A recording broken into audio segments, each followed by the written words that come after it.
माननीय उप मुख्यमंत्री जो इस आयोजन के विशिष्ट अतिथि हैं, श्री राजेंद्र शुक्ल जी भी पधार चुके हैं। आज जिन्हें प्रभास जोशी स्मारक व्याख्यान देना है, पद्म भूषण राम बहादुर राय साहब भी हमारे बीच है। मैं आप सभी अतिथि से निवेदन कर रहा हूं कि कृपया मंच पर पधारें। 5 बजने में 2 मिनट बाकी हैं, लेकिन आपकी उपस्थिति, गरिमामय उपस्थिति, ये संकेत कर रही है कि हम आयोजन का प्रारंभ करें। आयोजन के अध्यक्ष पद्मश्री जवाहरलाल कोहल जी, मुख्य अतिथि भारत के संस्कृति और पर्यटन मंत्री गजेंद्र सिंह शेखावत जी, मध्य प्रदेश के उप मुख्यमंत्री और इस आयोजन के विशेष अतिथि श्री राजेंद्र शुक्ल जी, और आज जिन्हें स्मारक व्याख्यान देना है पद्म भूषण राम बहादुर राय जी, आप सभी अतिथियों से निवेदन है कि कृपया मंच पर पधारें। मंच के एक तरफ पूज्य महात्मा गांधी और श्रद्धेय प्रभास जोशी जी के चित्र लगे हुए हैं। हमारी परंपरा में ये पहले से तय है कि हम जो विभूतियों का चित्र स्थापित करते हैं, वहाँ दीप प्रज्वलन आदि पहले हो चुका है, माल्यार्पण आदि हो चुका है। आप इन विशिष्ट महानुभावों के चित्र पर पुष्पांजलि दे सकते हैं। माननीय अतिथिगण कृपया मंच पर पधारें।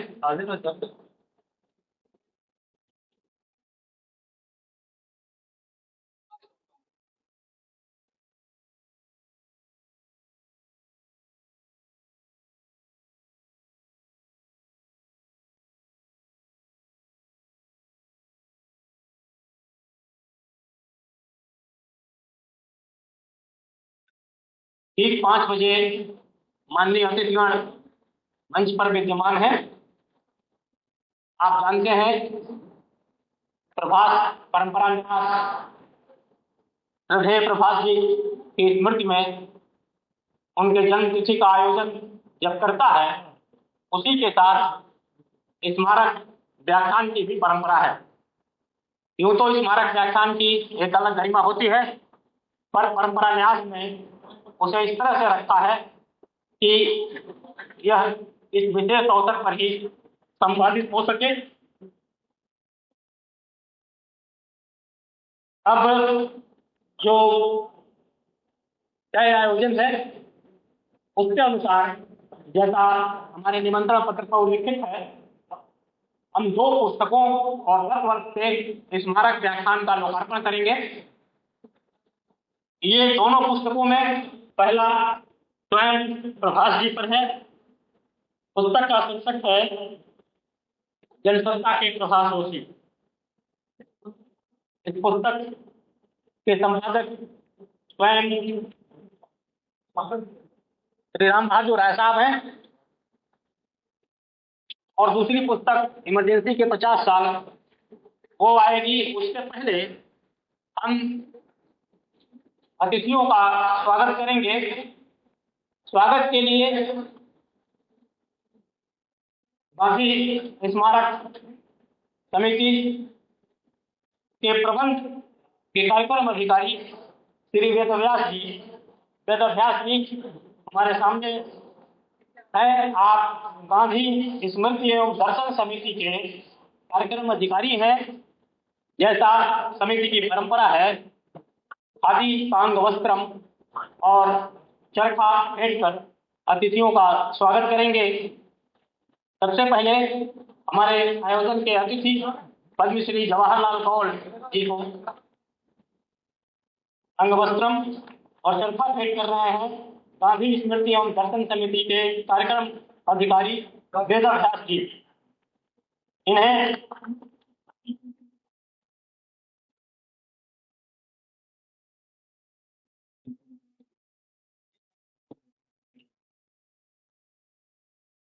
स्मारक समिति के एक अधिकारी ने सूचना दी है। इसी के साथ स्मारक का प्रकाशन अंतिम जन भेंट किया जा रहा है। माननीय मुख्य अतिथि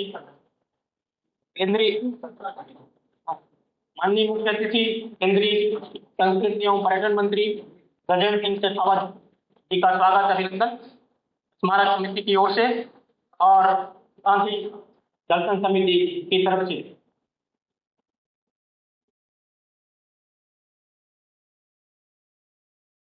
श्री राकेश सिंह जी से निवेदन है प्रभास परंपरा न्यास के युवाएं और अभिनंदन में सहयोग करें। श्री राकेश सिंह जी।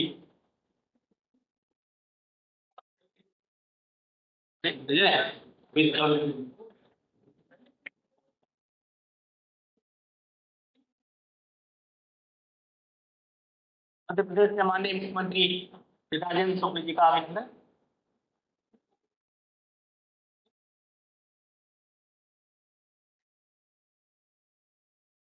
साहब का अपना एक संघ है, वो आमतौर पर इस तरह की दूर हटो, हालांकि यहाँ वो मानते चल रहे हैं कि आयोजन के चूंकि भागीदार भी है।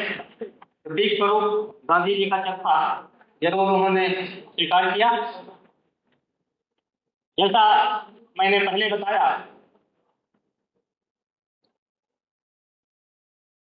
स्वागत के बाद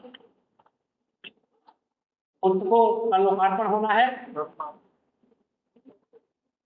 मैंने सूचना दी इसके पहले कि जनसत्ता के प्रभास जोशी इस पुस्तक का संपादन पद्म भूषण राम बहादुर राय साहब ने किया है और इसका संयोजन श्री मनोज कुमार जी ने किया है।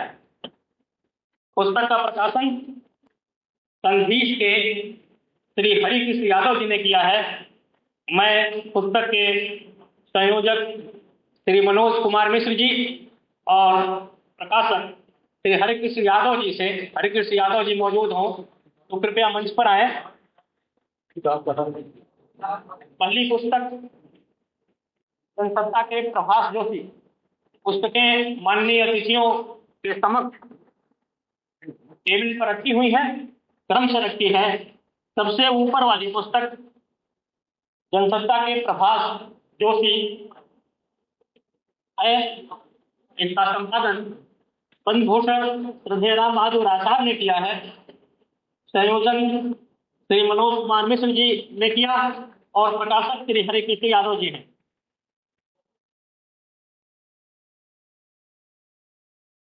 जैसा पुस्तक के शीर्षक से ही पता चलता है, आप देखेंगे प्रभास जी के साथ टीम जनसत्ता मैं शब्द जानबूझ के इस्तेमाल कर रहा हूँ, ये प्रसिद्ध हो चला है पत्रकारिता जगत में।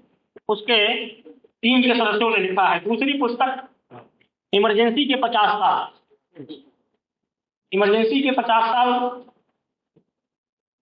लेखों का संकलन है। श्री राम बहादुर राय साहब ने इन्हें समय समय पर लिखा है, विभिन्न पत्र पत्रिकाओं में छपा है। इसका संपादन राकेश सिंह जी ने किया है।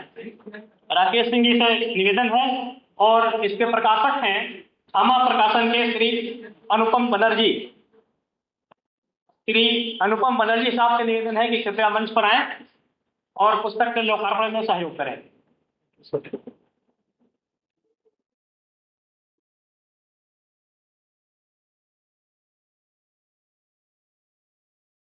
जैसा मैंने कहा, ये लेखों का संकलन है। ये दोनों पुस्तकें बाहर मौजूद हैं। जैसे मैंने पूर्व सूचना दी थी, हर वर्ष स्मारक व्याख्यान प्रकाशित कराने की परंपरा रही है। गत वर्ष श्री राजनाथ सिंह जी ने व्याख्यान दिया था और उसकी प्रति छपकर हमारे बीच आ चुकी है। गत वर्ष का विषय था लोकतंत्र में संसदीय मर्यादा। गत वर्ष का विषय था लोकतंत्र में संसदीय मर्यादा।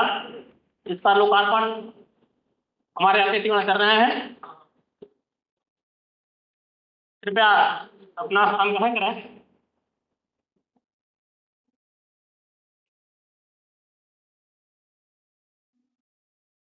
लोकार्पण के बाद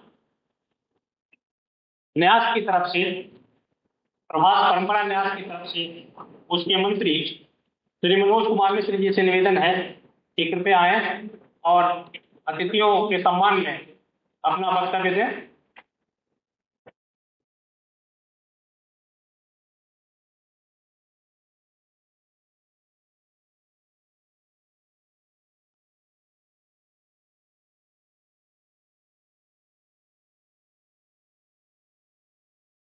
आप सभी का प्रभात पर्व में स्वागत है। हम सभी इस मामले में सौभाग्यशाली हैं। प्रभाष जी के 5 नवंबर 2009 को जाने के बाद से लगातार प्रभाष पर्व का, प्रभाष जी से जुड़े अन्य विषयों पर कार्यक्रम करते रहे हैं। कोरोना काल में भी यह परंपरा जारी रहा। सबसे पहले तो मैं मंच पे मौजूद इस आयोजन के लिए पधारे विशिष्ट अतिथि, मुख्य अतिथि और अध्यक्ष जी का स्वागत करता हूँ। केंद्रीय मंत्री गजेंद्र सिंह शेखावत जी हमारे बीच आए, उनका हम स्वागत करते हैं। उसी तरह से मध्य प्रदेश के उप मुख्यमंत्री राजेंद्र शुक्ल जी पधारे हैं, उनका स्वागत है। अध्यक्षता कर रहे पद्मश्री जवाहरलाल कौल जी का स्वागत है। आदरणीय राय साहब हम सबके प्रेरणा स्रोत हैं, उनका उनके ही आयोजन में स्वागत है। आप सबको पता है कि प्रभाष जी के जाने के बाद 27 दिसंबर को उनके घर पे उनके 30 आत्मीय जन की एक बैठक हुई। उस बैठक की अध्यक्षता डॉक्टर नामवर सिंह ने की और उसी में न्यास का गठन हुआ। डॉक्टर नामवर सिंह न्यास के अध्यक्ष बने। आदरणीय राम बहादुर राय जी प्रबंध न्यासी। नामवर सिंह जी के जाने के बाद प्रभाष जी के एक सहयोगी विचारक हैं, आदरणीय बनवारी जी न्यास के अध्यक्ष हैं। आज वो इस कार्यक्रम में नहीं है, उनके स्थान पर प्रभाष जी के दूसरे आत्मीय और वरिष्ठ सहयोगी रहे पद्मश्री जवाहरलाल कौल जी कार्यक्रम की अध्यक्षता कर रहे हैं। आदरणीय जनों, न्यास का गठन प्रभाष जी की परंपरा को आगे बढ़ाने के लिए किया गया। कई कार्यक्रम नियमित हर साल 2010 से अब तक किए जाते रहे हैं। जिस आयोजन में आप बैठे हैं, यह प्रवास पर्व पर हर वर्ष आयोजन होता रहा है और उनकी 5 नवंबर को पुण्यतिथि के आसपास उनका पुण्य स्मरण मेवाड़ संस्थान के सहयोग से होता रहा है लगातार। प्रभाष जी ने अपने जीवन काल में अपनी 7 पुस्तकों का प्रकाशन किया था। इनके जाने के बाद ये 9वीं पुस्तक का आयु लोकार्पण हम सब ने इस बीच में किया है। अभी भी उनका संपादकीय और उनकी कुछ रचनाएं नहीं इकट्ठा हो पाई है, लेकिन ज्यादातर उनकी रचनाओं का संग्रह न्यास प्रकाशित कर चुका है। एक तीसरा कार्यक्रम भी हम लोग लंबे समय से करते रहे। करीब 21 व्याख्यान मेवाड़ संस्थान के सहयोग से हम हर महीने करते रहे। वो सिलसिला थोड़ा बंद हुआ है, इस आयोजन के बाद उसे तेज करेंगे। बहुत सारी योजनाएं और हैं, आप सबका सहयोग मिलता रहे, हम लोग आगे इसे और करते रहेंगे। ये जानकारी मैं दे रहा हूँ, ये हर बार आदरणीय राम बहादुर राय जी दिया करते थे। इस बार जो कि उनको हम सबके अनुरोध पर उन्होंने स्मारक व्याख्यान देना तय किया है, इसलिए उनकी जगह मैंने थोड़ी सी जानकारी आप लोगों को दी है। आप सबका धन्यवाद।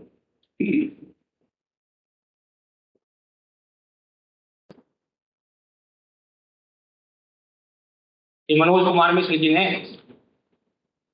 प्रभास परंपरा न्यास की स्थापना और उसकी गतिविधि, अद्यतन गतिविधि का संक्षिप्त विवरण दिया है। जैसा पहले बताया गया और आपके निमंत्रण पत्र में उल्लेख है, प्रतिवर्ष होने वाले इस आयोजन का मुख्य अंक स्मारक व्याख्यान का है। इस बार प्रभास परंपरा न्यास ने पद्म भूषण श्री राम बहादुर राय से निवेदन किया था कि चूंकि आपातकाल के 50 वर्ष हुए हैं, 1975 में लगे आपातकाल का इस वर्ष 50 साल पूरे हो गए हैं। इस बीच आपातकाल को समझने और समझाने का क्रम जारी रहा। इस क्रम में आज का ये स्मारक व्याख्यान।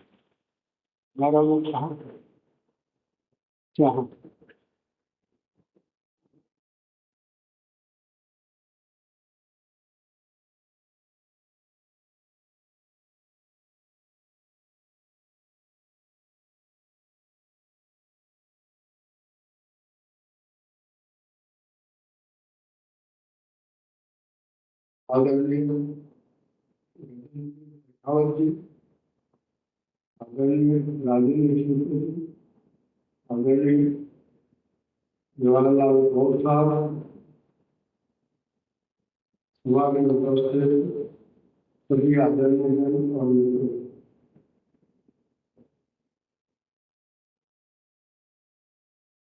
स्मारक व्याख्यान मीडिया चौधरी को देना था और पहले मैंने उनसे बात की थी और तैयार भी थी।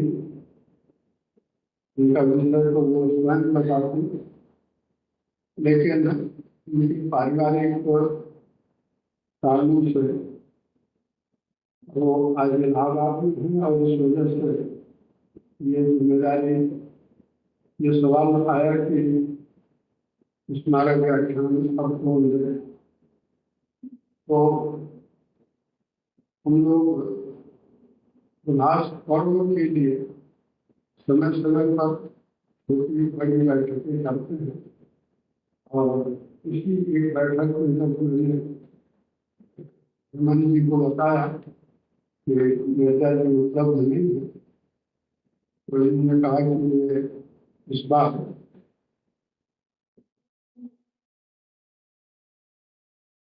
स्मारक व्याख्यान आपको देना।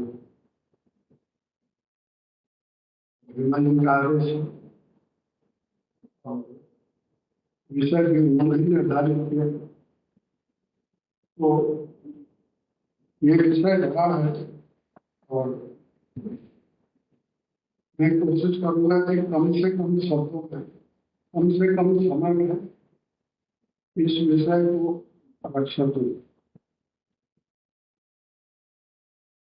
महान फिल्मकार सत्यजीत रे की विवाह कहानियों का एक संकलन आया। उसे अगर आप पढ़ेंगे तो हर कहानी एक आनंददायक डर पैदा करती है।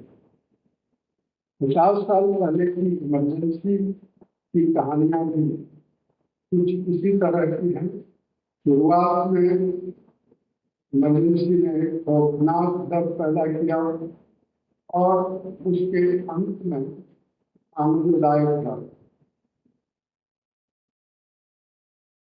आचार्य देवी कृपलानी ने अपने संस्मरण में लिखा है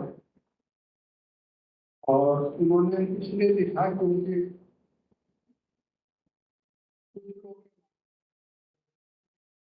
यानी तानाशाही 1975 में आई। तो उन्होंने आचार्य कृपलानी ने अपने मेमोयर में लिखा कि उसकी शुरुआत तो कांग्रेस विभाजन से हो गई थी, यानी 1969 से। और उन्होंने अपने अफसोस के साथ ये भी लिखा कि मुझे अफसोस है कि कांग्रेस के नेताओं ने इंदिरा गांधी की मनमानी को प्रयोग में स्वीकार कर दिया। वो एक कहानी है, उसमें मैं नहीं जाऊंगा। 21 जुलाई कल है, आज है 20 जुलाई। 21 जुलाई 1975 एक महत्वपूर्ण तारीख, और इसलिए महत्वपूर्ण तारीख है क्योंकि 31 जुलाई 1975 को पहली बार लोकनायक जयप्रकाश नारायण ने अपनी जेल डायरी की शुरुआत की, और उन्होंने अपनी जेल डायरी में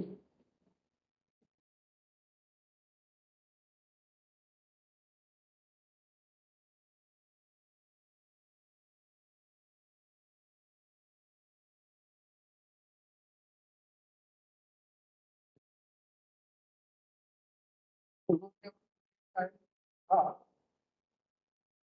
कि मैंने मान लिया था कि एक लोकतांत्रिक देश की प्रधानमंत्री इंदिरा गांधी बहुत करेगी तो शांतिपूर्ण लोकतांत्रिक आंदोलन को पराजित करने के लिए सभी साधारण असाधारण कानूनों का इस्तेमाल करेंगे, परंतु ऐसा नहीं होगा कि वो लोकतंत्र को ही खत्म कर देंगे। उसकी जगह एक अधिनायक व्यवस्था कार्य कर रही है। ये की जेल डायरी का ये पहला दिन है, और मैं ये मानता हूँ कि जेपी जब गिरफ्तार हुए तो या गिरफ्तार किए गए तो उनको ये उम्मीद थी कि बिहार में उनकी गिरफ्तारी के विरोध में लोग सड़क पर आएंगे, दिल्ली में आएंगे, और जब ऐसा कुछ नहीं हुआ तो करीब 20 दिनों तक, ये मेरा मानना है, मैंने बाद में जेपी से इस बारे में पूछा भी था, तो 20 दिनों तक करीब करीब सदमे में कि एक चलते हुए आंदोलन के बावजूद जब उसका सबसे बड़ा नेता और उसके समकक्ष सभी विपक्ष के नेता गिरफ्तार कर लिए जाते हैं तो अचानक सन्नाटा कैसे छा गया। और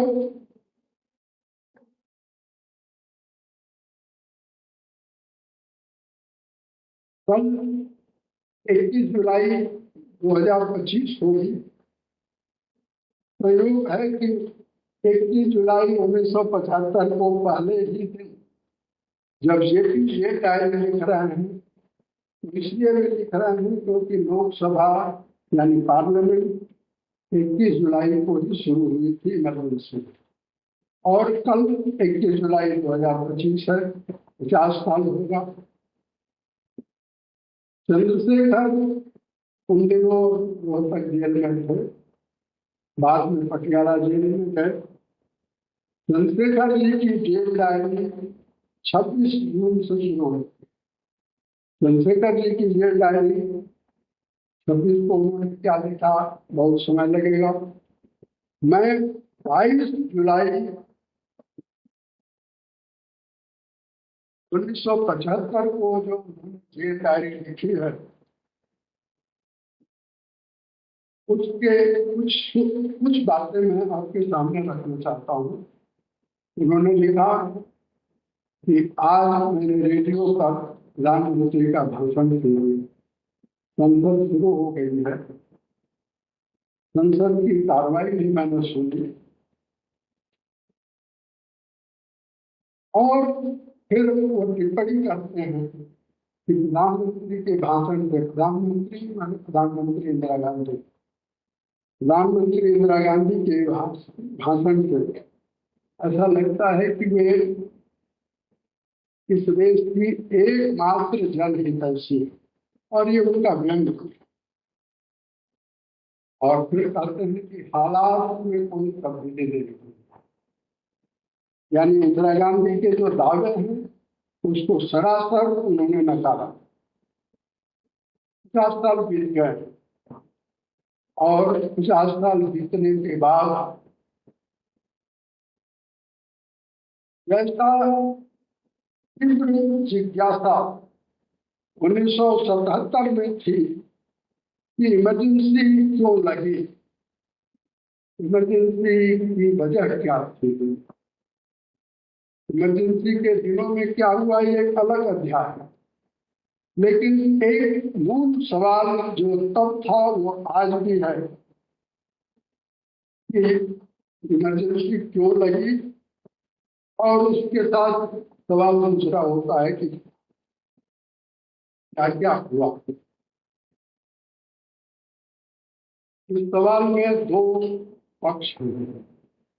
एक पक्ष है जो जिज्ञासु, वो जानना चाहते हैं कि इमरजेंसी क्यों लगी, और दूसरा पक्ष है जो जिज्ञासु हैं, वो भारत का नागरिक है, वो रिसर्च स्कॉलर, वो विश्वविद्यालय का प्रोफेसर, वो पत्रकार,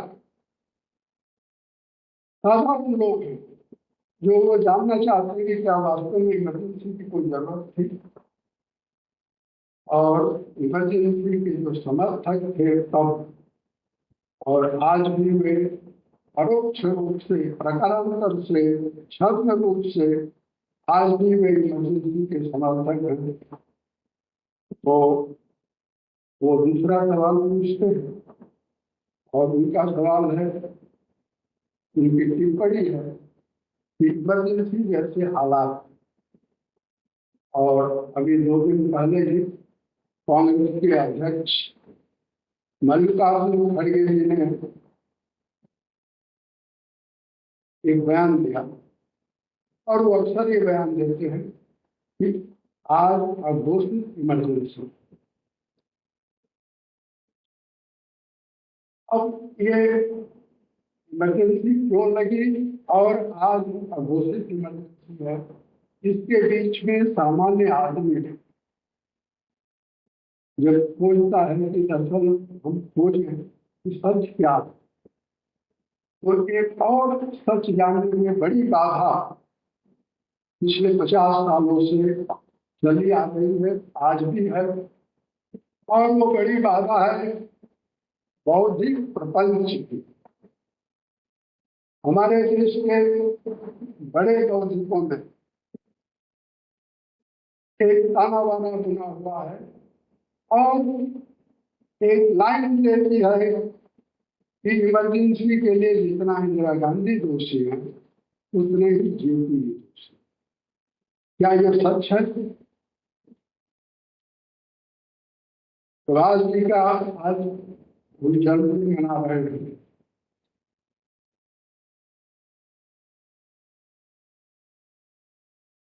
आज ये पूरी प्रेस पत्रकारों में थे, और केवल पत्रकार नहीं थे, उनके व्यक्तित्व के अनेक आयाम थे।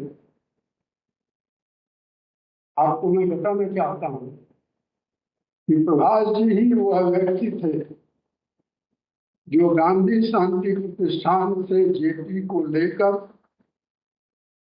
रामलीला मैदान 25 जून की शाम गए थे, और रामलीला मैदान से उन्हें वापस लाए थे, उनको खाना खिला करके, सुला करके, और फिर राजघाट के अपने निवास पर पहुंचे, और उन्होंने उसको लिखा भी है।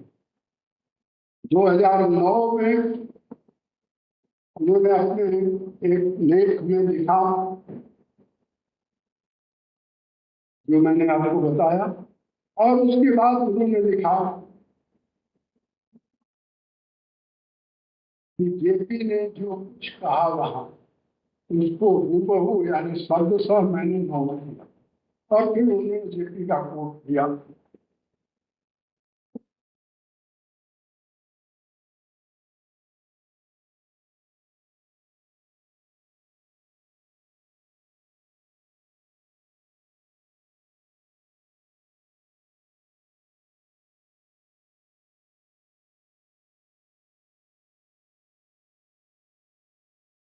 जेपी का जो उन्होंने कोट दिया है उसको अगर पढ़ेंगे आप,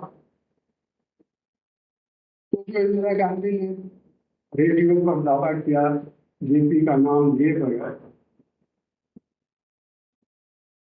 उसकी असलियत क्या है आप जान सकेंगे। और दूसरी किसी किताबों से खोजने की बजाय मैं आपसे कहूंगा कि घंटी को बजनी है। पिछले साल जो राज के लेखों की किताब हमने छापी उसमें ये लेख है, घंटी तो बजनी ही है।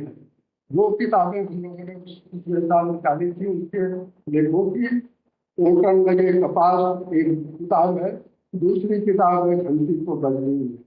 घंटी को बजनी ही है में वो लेख है। मैं आपसे निवेदन करूंगा कि अगर इमरजेंसी के बारे में जिज्ञासा हो, जेपी की भूमिका के बारे में आपके मन में जिज्ञासा हो, तो आप उस लेख को जरूर पढ़ें। और वो लेख जेपी की तारीफ में नहीं है, जेपी आंदोलन की तारीफ में भी नहीं है। उस लेख का शीर्षक दिया था प्रभाष जी ने, जेपी आंदोलन की सुविधा। और मैं जेपी आंदोलन का कार्यकर्ता रहा हूँ। प्रभाष जी ने जो लिखा है उसको मैं 100% सही मानता हूँ। इसलिए मैं ये कहूंगा कि बौद्धिक प्रपंच में जो हमें उठा दिया गया है उनको उससे बाहर निकलने की जरूरत है। क्रांति और क्रांति दो शब्द हैं। क्रांति से हम निकले और जेपी की जो क्रांति थी उसकी वास्तविकता को जाने। 25 जून और 26 जून ये भी एक क्रांति थी। प्रधानमंत्री श्री नरेंद्र मोदी को इस बात का श्रेय है और उनकी सरकार को इस बात का श्रेय है कि कम से कम एक क्रांति तो दूर हुई। हमारे जैसा मैं स्वयं ये मानता हूँ या मानता रहा हूँ और चाहता रहा हूँ कि हमको इमरजेंसी का दिन 26 जून मानना चाहिए। तो मेरी ये जो मेरा आग्रह होता था उसका कारण ये था कि 26 जून को ही रेडियो पर घोषणा की गई, लेकिन भारत सरकार ने खोजा और जिस दिन संविधान हत्या दिवस की घोषणा हुई तो उस दिन मैं चौंका। और चौंका ही नहीं बल्कि मेरे अंदर एक प्रतिरोध का भाव भी आया।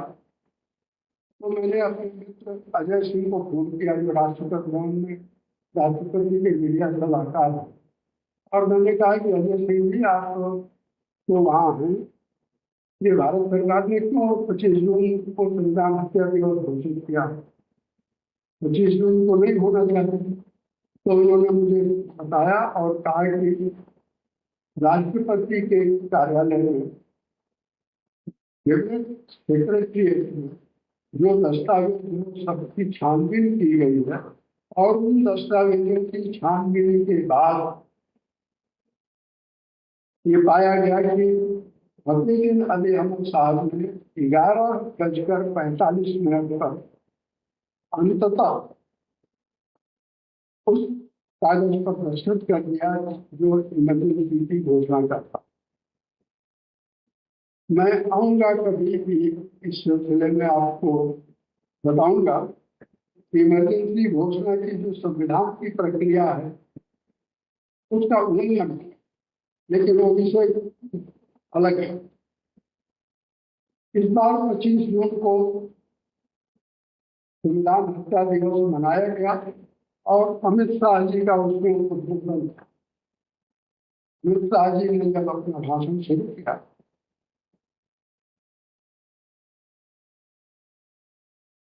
मैं वहां था, मैंने सुना वे बोल रहे कि संविधान हत्या दिवस बड़ा कठोर शब्द है, और उसके बाद आगे बढ़े। आप सोचिए कि ये कठोर शब्द का इस्तेमाल होना चाहिए या नहीं होना चाहिए। मैं मानता हूं कि जब गहरी निद्रा हो तो कठोर शब्द ही दर्शन को तोड़ता है। और इसलिए भारत सरकार ने अगर संविधान हत्या दिवस घोषित किया है तो उसका स्वागत किया जाना चाहिए। एक भ्रम दूर होगा कि 25 जून इमरजेंसी थी या 26 जून इमरजेंसी है। अब इस देश के लोग, आने वाली पीढ़ियां इस भ्रम में नहीं रहेंगी और फिर वो खोजेंगे कि क्यों और कैसे इमरजेंसी लगाई। इसलिए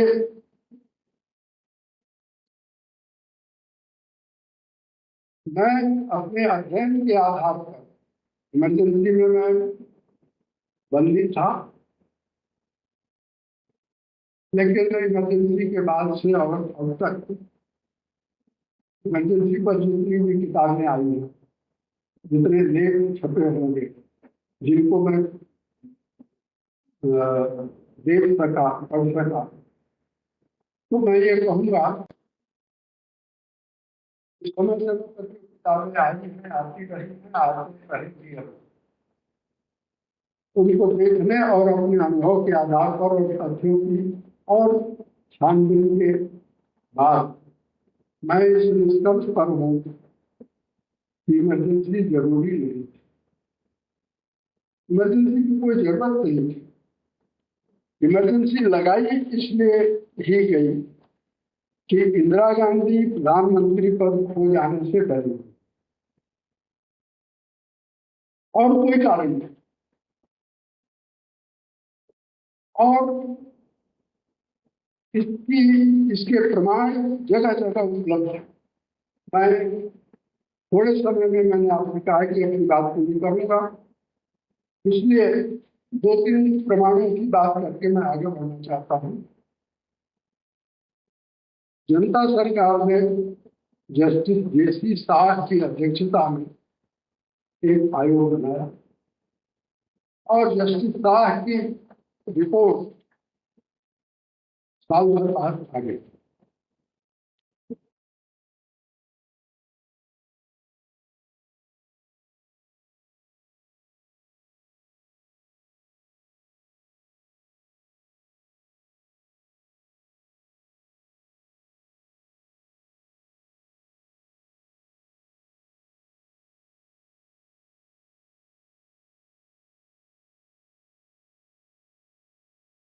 मैं जस्टिस शाह की रिपोर्ट के कुछ अंश,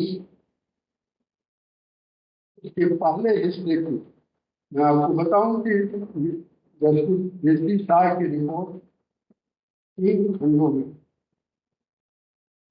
मैं जिसका संदर्भ दे रहा हूं पहले खंड का। जस्टिस जेसी शाह ने एक बहुत, जिनको भी इमरजेंसी के बारे में जानना हो, मैं आपसे कहूंगा कि जस्टिस जेसी शाह के रिपोर्ट का जो पहला हिस्सा, उसको आप पढ़ें। इसलिए पढ़ें कि 12 जून से 25 जून के बीच क्या हुआ, इसकी पूरी छानबीन जेसी शाह ने। सबको बुलाया, मुख्यमंत्रियों को बुलाया, जो प्रधानमंत्री के निवास में जो राजनीतिक षड्यंत्र हो रहा था, उस षड्यंत्र के जो हिस्सेदार थे, उन सबको समन किया, सबको बुलाया और सबने गवाही दी, इंदिरा गांधी को छोड़। उस पर मैं आऊंगा बात में। दिल्ली के उपराज्यपाल उस समय थे कृष्णचंद्र, और दिल्ली के उपराज्यपाल से जेसी शाह ने पूछा, वो अपने बार बार अपने जो कुकृत्य हैं उसको कबूल, तो जेसी शाह ने उनसे पूछा कि आपकी अंतरात्मा इन कृत्यों के बारे में क्या कह रही है। उपराज्यपाल कृष्णचंद्र के चेहरे पर शर्म और हया नहीं थी। अंतरात्मा का प्रश्न कहाँ था? न्यायमूर्ति शाह ने पूछा कि आपको अपना दिमाग तो लगाना चाहिए। कृष्णचंद्र ने कहा कि अंतरात्मा का प्रश्न कहाँ था? तो शाह ने कहा कि आपको अपना दिमाग तो लगाना चाहिए था। तो कृष्णचंद्र का उत्तर है,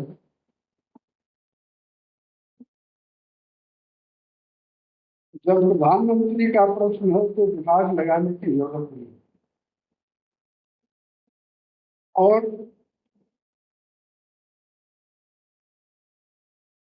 12 जून से 25 जून के बीच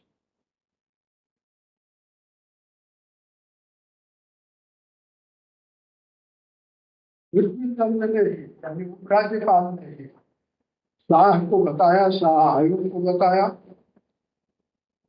कि जिन जिन नेताओं को दिल्ली में गिरफ्तार किया जाना था उसकी सूची प्रधानमंत्री के निवास पर एक पुलिस का अफसर तैयार कर रहा था और वो सूची मेरे पास भेज दी जाती थी।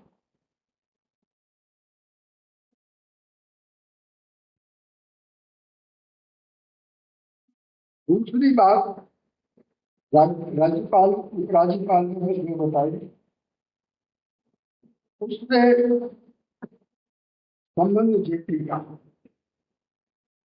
जेपी की जो रैली 25 जून को हुई वो रैली 24 जून को हुई और 23 जून को उपराज्यपाल को वो लिस्ट 200 लोगों की भेज दी गई थी, इंक्लूडिंग जेपी, कि उन्हें गिरफ्तार करना है, पहले जेपी को और उसके बाद बाकी 200 को। रैली टल गई तो गिरफ्तारी की कार्रवाई 25 जून को, यानी जेपी ने जो 25 जून को भाषण किया, अगर बिपिन चंद्र जैसा बेईमान इतिहासकार ये कहता है कि जेपी के भाषण से इमरजेंसी लगाई गई, उसे माफ नहीं किया जाना चाहिए। जेपी का भाषण होता या ना होता, इमरजेंसी 25 जून को इसलिए लगाई गई क्योंकि 24 जून को सुप्रीम कोर्ट ने इंदिरा गांधी को कोई राहत दी।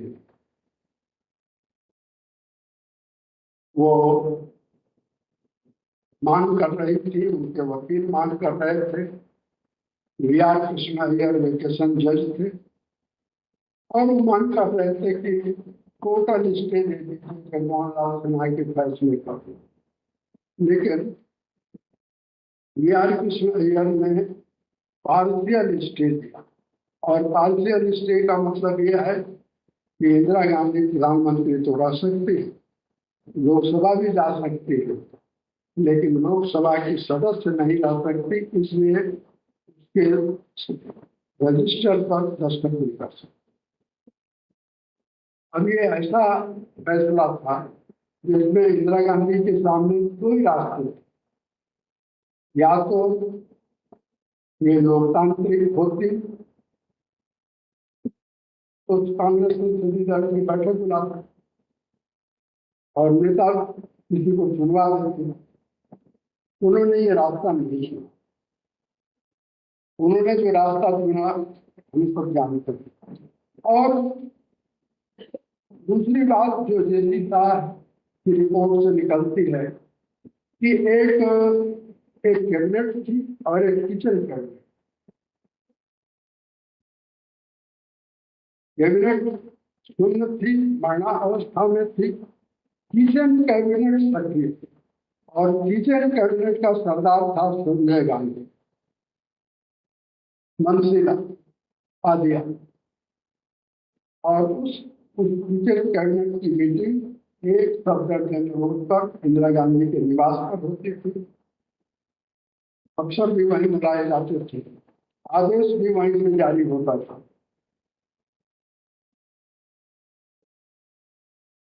और किचन कैबिनेट ने जो निर्णय किए उससे संविधान की मर्यादाओं का उल्लंघन हुआ विपक्ष और जनता पर अत्याचार के रास्ते खुले।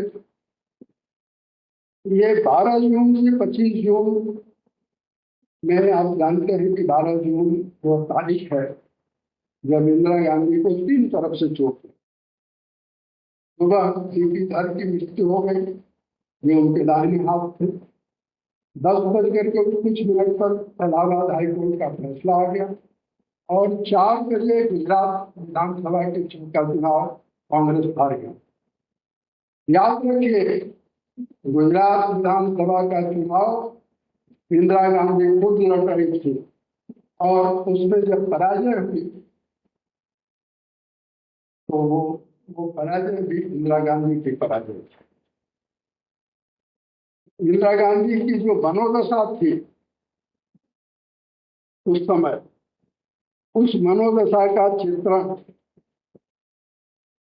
एक बहुत अच्छी किताब है, उसमें है।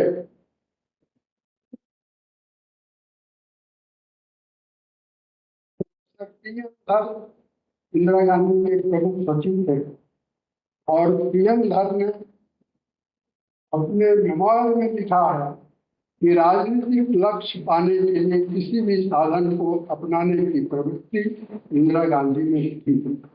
यानी इंदिरा गांधी में एक तानाशाह जिंदा बचपन से लेकर उनके मरने तक। दूसरा मैं एक प्रमाण आपको बताना चाहता हूँ और बात अपनी जल्दी में समाप्त करूंगा।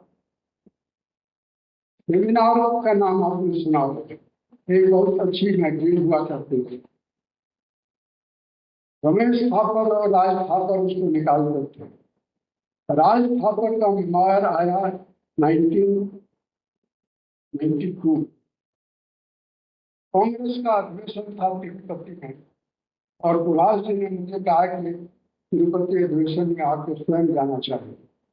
हमारे जो जनसत्ता में विशेष संवाददाता कांग्रेस कवर करते थे उनको मैंने भेज दिया था, लेकिन प्रभाष जी ने कहा कि आपको स्वयं भी जाना चाहिए। मैं गया और जाने से पहले मैंने मार्केट में बाहरी दर्ज गया।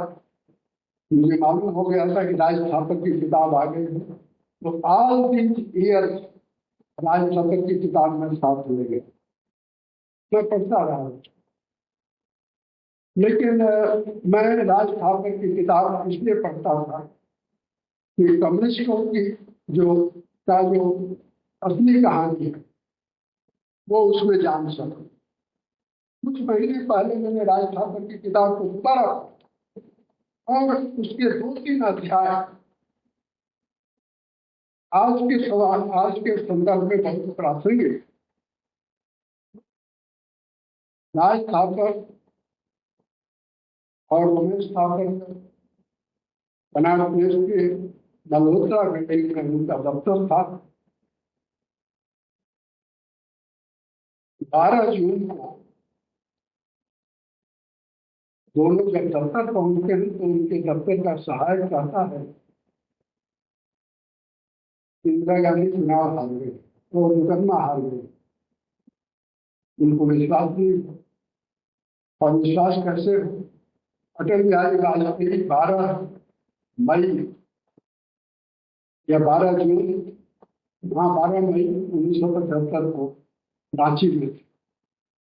सीनियर जर्नलिस्ट बलवीर दत्त ने उनसे पूछा कि इलाहाबाद के मामले में क्या होगा, तो वाजपेयी जी ने अपने लहजे में कहा कि कौन है जज जो प्रधानमंत्री के खिलाफ फैसला दे, लेकिन जगमोहन लाल सिन्हा ऐसे जज थे। राज थापर ने रमेश से कहा कि गिरिराज जैन को फोन करो और पूछो कि क्या बात सही है। गिरिराज जैन ने कहा कि हाँ सही है। तत्काल राज थापर ने रमेश थापर को दूसरा आदेश दिया और वो आदेश दे सकते कहा कि इंदिरा गांधी को फोन करो, और रमेश थापर ने इंदिरा गांधी को फोन किया। जो लोग उस समय के 1 लोगों को जानते हैं उनको याद होगा कि वहाँ उषा भगत नाम की महिला व्यक्ति थी जो इंदिरा गांधी के लिए फोन उठाती। उषा भगत ने फोन उठाया। रमेश थापर ने कहा कि इंदिरा गांधी से मुझे बात करनी है। तो उषा भगत ने कहा मैं पूछती हूँ। और उन्होंने पूछा, इंदिरा गांधी ने कहा कि रमेश से कहो मिलना चाहते हैं तो आ जाओ, लेकिन मैं अलग से बात नहीं करता हूँ। राज थापर चाहती थी कि इंदिरा गांधी को रमेश थापर और मैं दोनों मिलकर के ये कहें कि आप चाटुकारों और चांदानी चौधरी के पर ये कहानी में मत जाइए, आप लोकतांत्रिक तरीका अपनाइए। लेकिन जब रमेश थापर को लाल झंडी मिली तो दोनों ने तय किया कि ये महिला तानाशाही के रास्ते पर जाएगी। और 12 जुलाई को जो पहला अंक निकाला सेमिनार का इमरजेंसी के घोषणा के बाद, वो गांधी पर निकाला। और जब उस अंक को निकालने के बाद उस अंक की तैयारी में रोमिला थापर उस अंक को पढ़कर लंदन गए। रोमिला थापर ने अपनी बहन राज को कहा, ये तुम्हारा आखिरी अंक होगा। और वही हुआ। 12 जुलाई को सेंसर की नोटिस आ गई। तो रमेश थापर ही थे जिन्होंने प्रोफेसर पीएन धर को इंदिरा गांधी से मिलवाया। रमेश थापर ने पीएन धर को फोन किया। पीएन धर ने कहा कि रात को घर आ जाइए। 12 जुलाई की रात को खाना खाने के बाद लॉन पर टहलते हुए, और पीएन धर जहाँ रह रहे थे वो विद्याचरण शुक्ल के घर के बगल में रहे। घर के अंदर पीएन धर भी पृथ्वीनाथ था भी बात करने का साहस नहीं जुटा रहे थे, इसलिए लॉन पर टहलते हुए बात की और राज से कहा कि देखो इस महिला का विवाह क्या टूटा, ये दुनिया भर के पुरुषों के खिलाफ खड़ी है, ये पीएन धर का है। और इसलिए आज इमरजेंसी का सर्च और इंदिरा गांधी का झूठ मैं कहूँगा कि जानना आसान है। इसलिए जानना आसान है कि क्योंकि जो कुछ तथ्य मैंने बताया आपके सामने वो प्रामाणिक तथ्य हैं, प्राइमरी सोर्स उपलब्ध है, तथ्यों का पूरा खजाना उपलब्ध है। और इन तथ्यों से कार्य कारण के संबंधों का कोई भी विश्लेषण कर सकता। भीषण टंडन की डायरी 2 खंडों में है, रोज रोज की डायरी।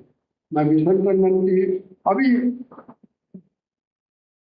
मुझे अफसोस है कि कुछ दिन पहले भीषण टंडन चलेगा, 7 जुलाई को चले। भीषण टंडन रोज डायरी लिखते थे, हिंदी में डायरी लिखी थी वो। तो जिन लोगों को इमरजेंसी का सच जानना है, मेरा अनुरोध होगा कि आप भीषण टंडन की 2 घंटों की डायरी देखें, प्रोफेसर पीएन धर का अनुवाद देखें, शाह आयोग की जांच की रिपोर्ट देखें, राज थापर की ऑल द ईयर्स पढ़ें और चंद्रशेखर की मेरी डायरी पढ़ें। चंद्रशेखर की मेरी डायरी कांग्रेस के अंदर क्या घटित हो रहा है इसको अगर जानना हो इस दौर में,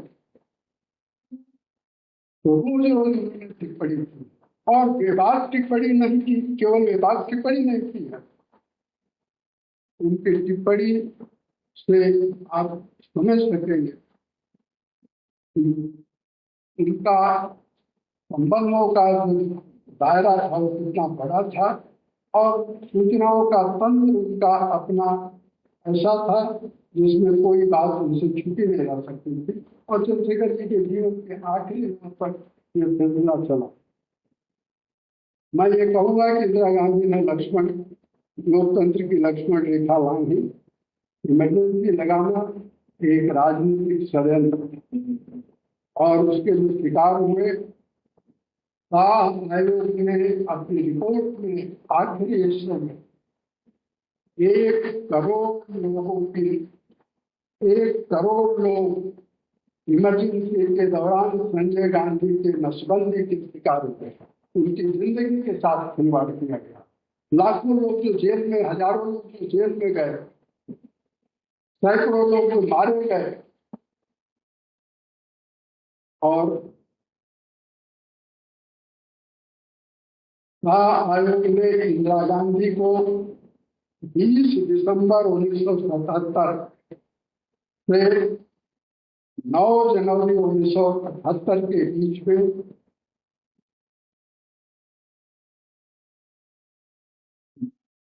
बार बार सुमित किया और मुझे 11 सवाल पूछे।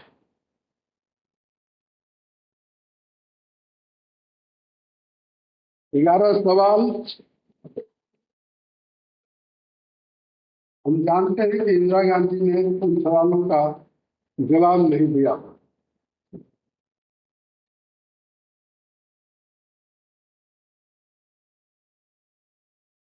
अंततः शाह आयोग के अध्यक्ष और सुप्रीम कोर्ट के पूर्व न्यायाधीश मुख्य न्यायाधीश ने इंदिरा गांधी पर कानून की धाराओं के उल्लंघन का दोषी करार देकर मुकदमा चलाने का आदेश दिया।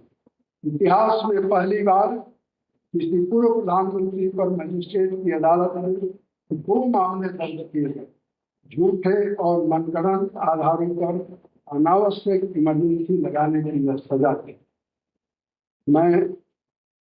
मैंने अगर अधिक समय लिया तो मैं माफी चाहूंगा। यह विषय बड़ा है, लेकिन मैंने इस विषय के एक पक्ष पर, यानी इमरजेंसी क्यों गैर जरूरी थी, वह बताने की कोशिश की। मैं अपनी बात पूरी करता हूँ। आपने सुना, मैं बता रहा हूँ। राय साहब ने कहा कि एक पक्ष उन्होंने यहाँ रखा है। राय साहब ने अपने व्याख्यान में भ्रांति और क्रांति 2 शब्दों का प्रयोग किया। इन दोनों से आप पूरे व्याख्यान को फिर से रेखांकित कर सकते हैं। इमरजेंसी का सच और इंदिरा गांधी का झूठ ये इस्तेमाल किया। इससे इमरजेंसी का पूरा खाता आपके सामने आ जाता है।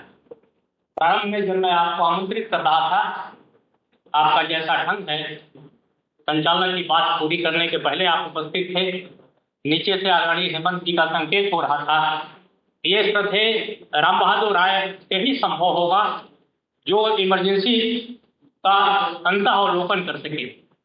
इसलिए कि इमरजेंसी के पहले जो आंदोलन शुरू हुआ था भ्रष्टाचार के खिलाफ, अत्याचार के खिलाफ, तानाशाही के खिलाफ, उस संचालन समिति के आप एक सदस्य थे जिसे जयप्रकाश नारायण जी ने स्वयं बनाया था। धन्यवाद हेमंत जी संकेत करने के लिए। निश्चित तौर पर जब ये भाषण छप के आएगा, आज से ही इसकी चर्चा शुरू होगी। भाषण छपने के बाद जैसा हर वर्ष मुद्रित होता है, यथा समय यह भाषा भी मुद्रित होकर आएगा। जैसा पहले बताया, और 2 पुस्तकों का लोकार्पण यहाँ हुआ। दोनों पुस्तकें जनसत्ता के प्रभास जोशी और इमरजेंसी के 50 साल ये बाहर उपलब्ध हैं। आज विशेष रूप से पाठकों तक जा सके, आप तक जो उपस्थित है उन तक जा सके। पहली पुस्तक प्रभास वाली 500 रुपये की जगह 200 रुपये की रखी गई है, और आपातकाल वाली पुस्तक 250 रुपये की जगह 100 रुपये की रखी गई है। इसे बाहर से लिया जा सकता है। बहरहाल व्याख्यानमाला के बाद, स्मारक व्याख्यानमाला के बाद, जैसा पहले ही कहा, ये प्रभास परंपरा न्यास का अपना एक ढंग है कि दोनों कार्यक्रम हम साथ साथ चलाते हैं। अब इस आयोजन के विशिष्ट अतिथि मध्य प्रदेश सरकार के उप मुख्यमंत्री श्री राजेंद्र शुक्ल जी अपना वक्तव्य रखेंगे। उनसे निवेदन है कि आप जैसा उचित समझें, व्याख्यानमाला से इतर प्रभाषी का संदर्भ और दूसरे जो संदर्भ आप उचित समझें अपने व्याख्यान में शामिल कर सकते हैं। आदरणीय शुक्ल जी।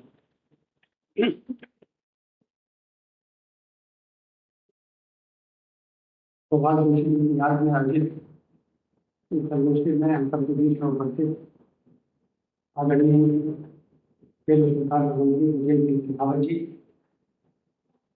आदरणीय पद्मश्री जवाहर जी, कार्यक्रम के आयोजक जो प्रभात जोशी जी की आदर्श परंपरा के एक सशक्त प्रतीक के रूप में आज हमारे बीच में उपस्थित हैं आदरणीय राम महतो जी, यहाँ पर उपस्थित श्रीमती प्रभात जोशी जी, पूर्व सांसद वीरेंद्र सिंह जी, जाने माने पत्रकार आदरणीय हेमंत शर्मा जी, हर्षवर्धन जी, उपस्थित जो भी और मौजूद। प्रभात जोशी जी का संबंध मध्य प्रदेश से रहा है, इंदौर से रहा है, और उनके साथ विनोद आचार्य विनोबा भावे जी के साथ जब उन्होंने 39 दिनों की यात्रा की थी इंदौर में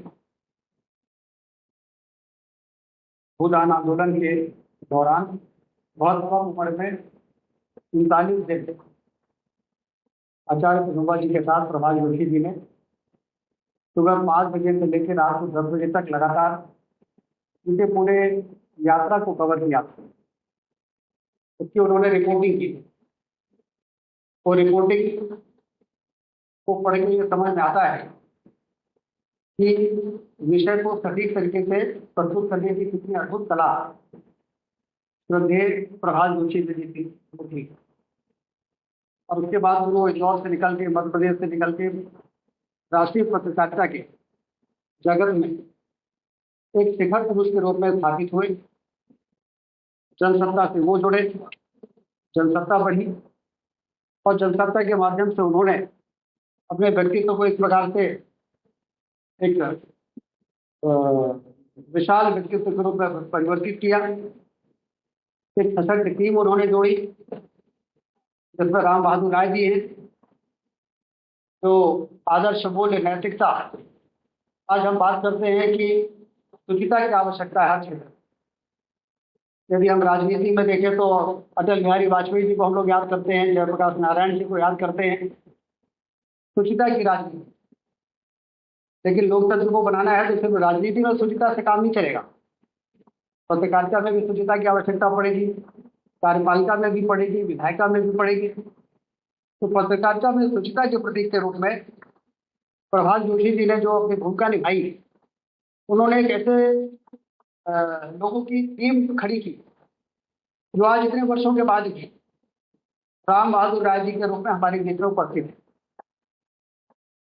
उनको चैन नहीं है। अभी पिछले दिनों 25 जून को जब आपातकाल के 50 साल के कार्यक्रम हुआ अम्बेडकर भवन में, संजय दत्ता जी वहां पर थे, नितिन गडकरी जी थे, गोविंदाचार्य जी थे, और आज प्रभात जोशी प्रसंग में भी इस विषय पर उन्होंने प्रकाश डाला है। तो उनको इस बात का खतरे का एहसास हो रहा है कि जिन लोगों ने लोकतंत्र की हत्या करने, जिस विचारधारा के लोगों ने सिर्फ पद पर बने रहने के लिए देश को कारागार में बदल देने का अपराध किया, राजनीतिक अपराध, सिर्फ अपराध जैसे अन्य क्षेत्रों में होता है उसी प्रकार से राजनीति में भी अपराध होता है, उसको कभी भूलना नहीं चाहिए, उसको हमेशा याद रखने की आवश्यकता है कि लोकतंत्र को हमें मजबूत बनाना है। तो बार बार ये विषय तो जिस प्रमुखता के साथ प्रस्तुत किया जा रहा है वो इसलिए कि जिस विचारधारा के लोगों ने लोकतंत्र की हत्या करने का अपराध किया था, वही लोग संविधान की पुस्तक को लेके संविधान की रक्षा करने की पैरवी कर रहे हैं। और उसके साथ वो लोग भी जुड़ गए हैं जो लोग समय के भुक्तभोगी रहे हैं।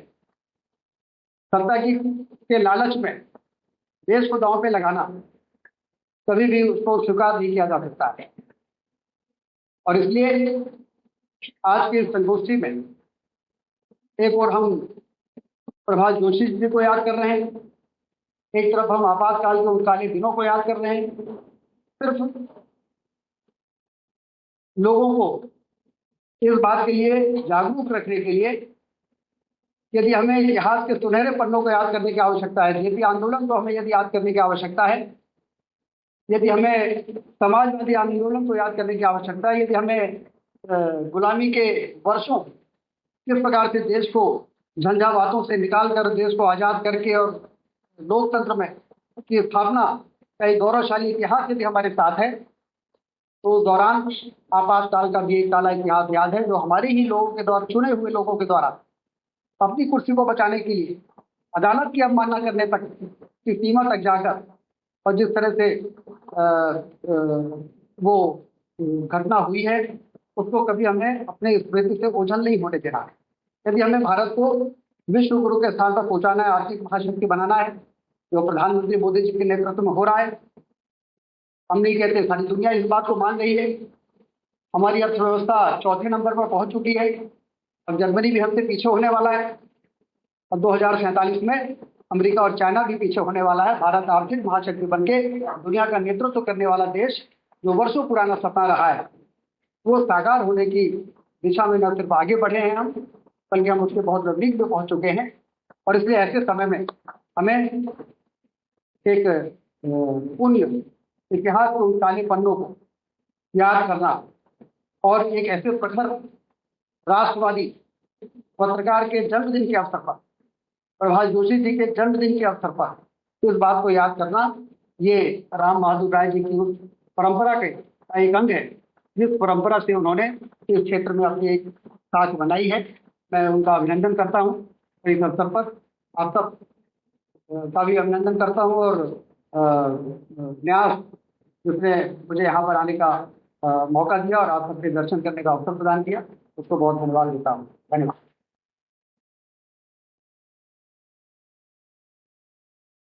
धन्यवाद माननीय राजेंद्र शुक्ल जी। भारत के संस्कृति और पर्यटन मंत्री माननीय गजेंद्र सिंह शेखावत जी आज यहाँ मुख्य अतिथि के रूप में उपस्थित हैं, जिन्होंने आपको सुना है, विभिन्न अवसरों पर पढ़ा है, वो जानते हैं कि भारतीय इतिहास, राजनीति और दर्शन की जिस तरह से आपने व्याख्या की है, इन सबके बीच प्रस्तुत करते हैं। प्रभास प्रसंग में आज आपको मुख्य अतिथि बनाकर हम भरोसा करते हैं कि इन विषयों से संबंधित आप जो भी कहना चाहें, कृपया प्रस्तुत। मुझे लगा थोड़ी देर और तारीफ कर देंगे तो मेरे कंधों पे और वजन बढ़ गए। प्रभास प्रसंग के इस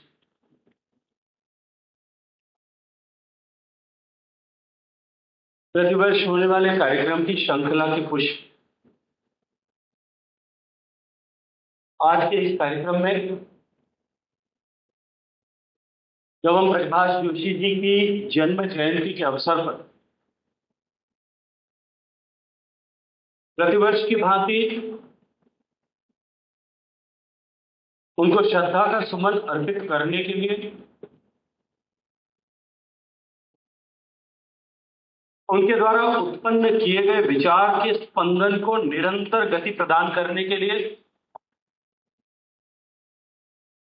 उनके द्वारा प्रकीर्तित ऊष्मा को, जो हमेशा अनेक लोगों के जीवन में को छू करके गई थी, उस ऊष्मा को एक बार फिर नए सिरे से संजोने के लिए आयोजित होने वाले इस कार्यक्रम में मंच पर हम सब के बीच में उपस्थित मध्य प्रदेश सरकार के सम्मानित उप मुख्यमंत्री आदरणीय श्री राजेंद्र शुक्ल जी, मंच पर उपस्थित आज इस कार्यक्रम के अध्यक्ष पद्मश्री आदरणीय जवाहरलाल कौल जी, मंच पर उपस्थित जिनका अनुभवपरक व्याख्यान हम सबको सुनने को मिला, जब व्याख्यान के अंत में ये कह रहे थे कि विषय बहुत बड़ा और मैंने शायद समय जितना था उससे कुछ ज्यादा लिया, मेरे पास आकर के बैठे, मैंने आग्रह किया भाई साहब इस विषय की गहराई और प्रासंगिकता दोनों जितनी बड़ी है उसके अनुरूप आपने बहुत कम बोला है।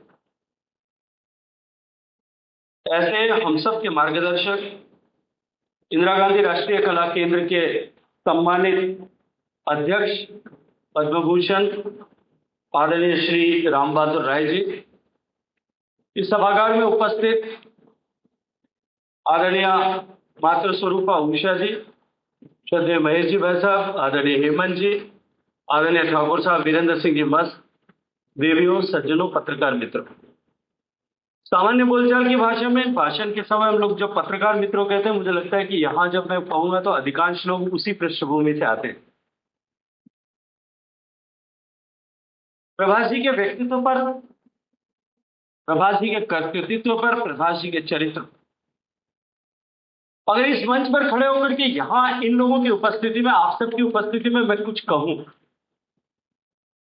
मुझे लगता है कि वो ठीक नहीं होगा, क्योंकि अधिकांश ऐसे लोग बैठे हैं, उनको व्यक्तिगत रूप से उनका सानिध्य मिला, उनको पढ़ने का, उनको देखने का, उनको समझने का, उनको सुनने का, उनके विचार को, उस विचार के की तरंगों को, स्पंदन को महसूस करने का अवसर मिला।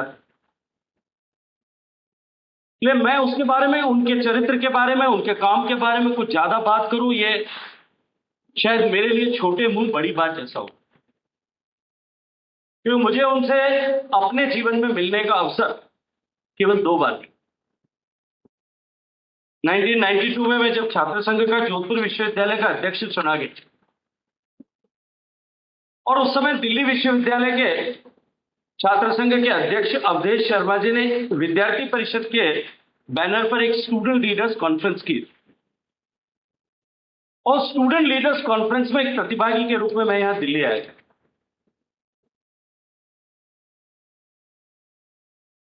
प्रोफेसर नामवर सिंह जी, क्योंकि जोधपुर विश्वविद्यालय से उनका नाता, उन्होंने कुछ समय तक जोधपुर विश्वविद्यालय के हिंदी विभाग में विभागाध्यक्ष की तरह काम किया, इसलिए उनसे जोधपुर विश्वविद्यालय का जो रिश्ता, हालांकि मैं उस समय तक विश्वविद्यालय में नहीं था, लेकिन किसी एक कॉन्फ्रेंस में तो जब जोधपुर आए थे तब पहली बार सहज रूप से उनसे बातचीत हुई थी। उस बातचीत ने मुझे इतना प्रभावित किया था, और छात्र राजनीति के का एक सिपाही होने के नाते उनकी जो भाषा और उनकी जो एक उत्तेजना पैदा करने की ताकत उनके पास में थी, उसने मुझे बहुत प्रभावित किया। और उस अभीपसा से, उस लालच से मैं नामवर सिंह जी को मिलने के लिए दिल्ली में उनसे समय लेकर के उनके पास में गया, और उस दिन संयोग से जब मैं उनके पास गया तब मुझे पहली बार प्रभाष जी के दर्शन करने का सौभाग्य मिला। लगभग आधा पौन घंटे की बातचीत हुई होगी, और बातचीत का विषय क्योंकि हिंदी साहित्य पर कुछ विषयों पर हो रहा था। मैं जब 10वीं 11वीं क्लास में पढ़ता था तब से लेकर के मुझे हिंदी साहित्य के प्रति अभिरुचि थी, और मैंने कुछ थोड़ा बहुत पढ़ा। मैंने हजारी प्रसाद द्विवेदी जी की बाणभट्ट की आत्मकथा और अनाम दास का पोथा, उन सब की चर्चा में जब उस पर थोड़ा सा बातचीत की, प्रभाष जी ने उस दिन जो स्नेह दिया, वो छोटी सी मुलाकात मेरे जीवन की बहुत बहुत गहराई तक छू करके देखा। और उसके बाद दूसरी बार, मैं अगर गलत नहीं हूं तो शायद उषा जी यहां बैठी हैं, उनके पुत्र संदीप, उनका जोधपुर से कुछ रिश्ता है, उनका ससुराल जोधपुर में, और वहां के कार्यक्रम के निमित्त एक बार फिर वो कभी जोधपुर में पधारे थे।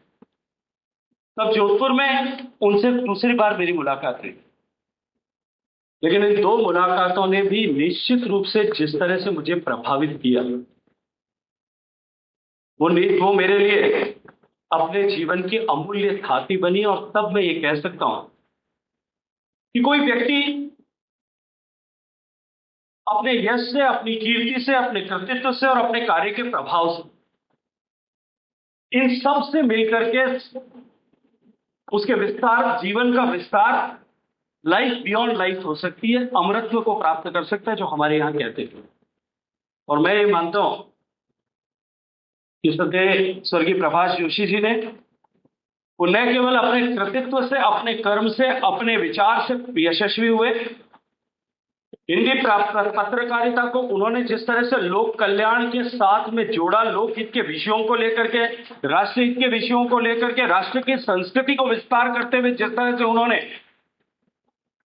बेबाक होकर के लिखा, न केवल लिखा अपितु सामान्य मानवी की भाषा में जब वो बोलते भी थे और लिखते भी थे, उन्होंने हिंदी पत्रकारिता को सर्वस्पर्शी बना करके अपने जीवन को विस्तारा।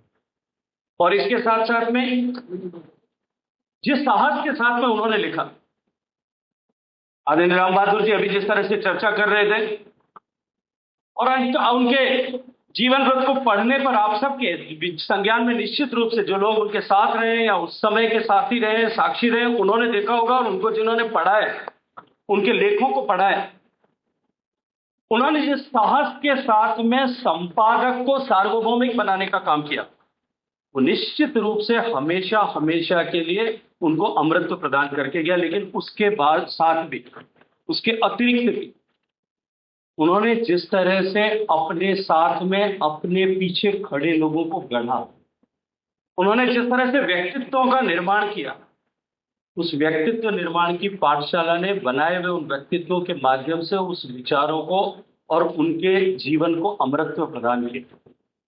आज इतने वर्ष बीत जाने के बाद में भी हम सब लोग उनके उस विचार के स्पंदन से आकर्षित होकर के, उसकी तरंगों से आकर्षित होकर के हम सब यहाँ एकत्रित आए। आज का कार्यक्रम और आज का इस व्याख्यानमाला का विषय जो था वो निश्चित रूप से अत्यंत समीचीन भी और प्रासंगिक भी है, क्योंकि हम संविधान की हत्या के उस दौर के 50 साल पूरे होने का साल से गुजर रहे हैं। आदरणीय राम बहादुर राय जी ने उल्लेख किया, भारत सरकार के संस्कृति मंत्रालय के जिस कार्यक्रम में माननीय अमित शाह जी ने व्याख्यान करते हुए शुरुआत में ये कहा था कि संविधान हत्या, जब इस विषय को लेकर के दिवस मनाने की बात आई और संविधान हत्या ये शब्द संज्ञान में आया, बहुत कठोर लगा था, बहुत विचार विमर्श भी हुआ। लेकिन उस विचार विमर्श के बाद में निष्कर्ष ये था कि वो घटना इतनी कठोर थी, जैसा राम बहादुर राय साहब ने कहा, वो उस घटना का प्रभाव इतने दूरगामी हो सकते थे और आने वाले समय में इस तरह का अधिनायकवाद कभी इस भारत में पैदा न हो सके। कोई व्यक्ति संविधान को हथियार बना करके निरंकुश न हो सके।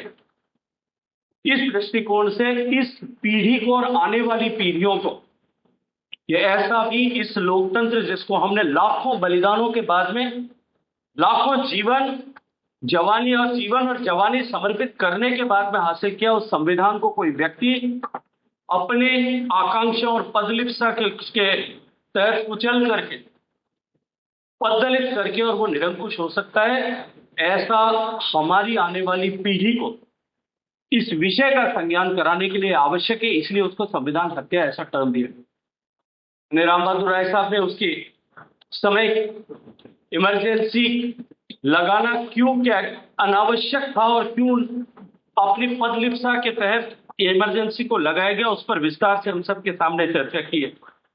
मैं तो सिर्फ इतना कहूंगा कि इस तरह के प्रसंगों को, इस तरह के उनके चरित्र और उनके उस समय के काम को आज की तारीख में, उस समय में वो जितने आवश्यक थे, जितने प्रासंगिक थे, जितने महत्वपूर्ण थे, उससे भी ज्यादा महत्वपूर्ण आज के कालखंड में है। क्योंकि आज जब हमारा देश, जैसा अभी राजेंद्र जी ने कहा कि हमारा देश एक बदलाव के दौर से गुजर रहा है, एक संपरिवर्तन के दौर से गुजर रहा है, और जब संपरिवर्तन के दौर से, ट्रांसफॉर्मेशन के दौर से कोई समाज, कोई संस्थान, कोई देश इस तरह से गुजरता है, तब उसकी वर्तमान पीढ़ी, उसको अनुभवों से और इतिहास से सीखने की आवश्यकता होती है। क्योंकि किसी भी देश का इतिहास, किसी समाज का इतिहास अन्य लोगों के लिए point of reference, term of reference होता है, लेकिन उस समाज के लिए, उस देश के लिए वो उन घटनाओं से सीख लेकर के उनकी पुनरावृत्ति न हो, या उनकी पुनरावृत्ति को सकारात्मक बनाने के दृष्टिकोण से काम लेकर उनको आगे बढ़ा जा सके, इसलिए महत्वपूर्ण होता है। और क्योंकि हम एक ऐसे दौर से गुजर रहे हैं जब हमको इतिहास की सारी भूलों से सीख लेकर के, या इतिहास में किए गए सारे ऐसे अचीवमेंट्स को साथ लेकर के उनके साथ आगे बढ़ते हुए भारत को इस सांस्कृतिक पुनरुद्भव के दौर में, कल्चरल रिनासा के दौर में आगे बढ़ाते हुए हम भारत को समृद्ध, संपन्न, शक्तिशाली देश बना सकें, उस मार्ग पर जब हम चल रहे हैं, तब प्रभाष जी की लेखनी, प्रभाष जी का लिखे हुए वाक्य, प्रभाष जी के लिखे हुए लेख, उनकी बेबाक टिप्पणियां हम सब लोगों के लिए आज भी वर्तमान के संदर्भ में भी और भी प्रासंगिक भी है, महत्वपूर्ण भी। और क्योंकि आपकी बार का वर्ष, पूरे वर्ष भर हम संविधान हत्या के 50 साल के रूप निमित्त पूरे देश भर में जो है आयोजित कर रहे हैं। मैं न्यास के सभी अधिकारियों से, श्रद्धेय राम बहादुर राय साहब से और सभी अधिकारियों से, पदाधिकारियों से इस बात का निवेदन करना चाहता हूँ विनम्रता के साथ में कि संस्कृति मंत्रालय 1 वर्ष तक हम किस तरह से इस तरह के विषयों को, उनकी लेखनी और उनकी बात को संविधान हत्या के समय में साहस के द्वारा साथ में, जब एक तरफ ब्लैंक एडिटोरियल्स लिखे गए, छोड़े गए थे, लेकिन उसके बाद में उन्होंने प्रजानीति बंद होने के बाद में उन्होंने जिस तरह से लिखा, जिस तरह से आर्टिकल्स लिखे, अंग्रेजी के जो है इंडियन एक्सप्रेस को जिस तरह से उन्होंने चंडीगढ़ में संभाला या अहमदाबाद में संभाला, उन सारे विषयों को लेकर के, उस समय की टिप्पणियों को लेकर के आज के प्रसंग में हम कैसे लोगों तक लेकर के जा सकते हैं, इसके निमित्त कार्यक्रम की रचना करें और देश भर में इस तरह के कार्यक्रम को हम इस बार आयोजित करें। मैं राम बहादुर राय साहब से आग्रह करूंगा कि वो अनुभवी है, देश भर में ऐसे कार्यक्रम यदि हम कर पाते तो निश्चित रूप से हम समय के साथ में और इस वर्ष के साथ में न्याय कर पाएंगे। आप सबको उनकी स्मृति की बहुत सारी शुभकामनाएं देते हुए मुझे इस कार्यक्रम में आने का सौभाग्यपूर्ण अवसर आप सबने प्रदान किया, न्यास ने प्रदान किया, इसके लिए मैं हृदयपूर्वक धन्यवाद और आभार ज्ञापित करते हुए आप सबको बहुत सारी शुभकामनाएं देता हूँ। भारत माता की।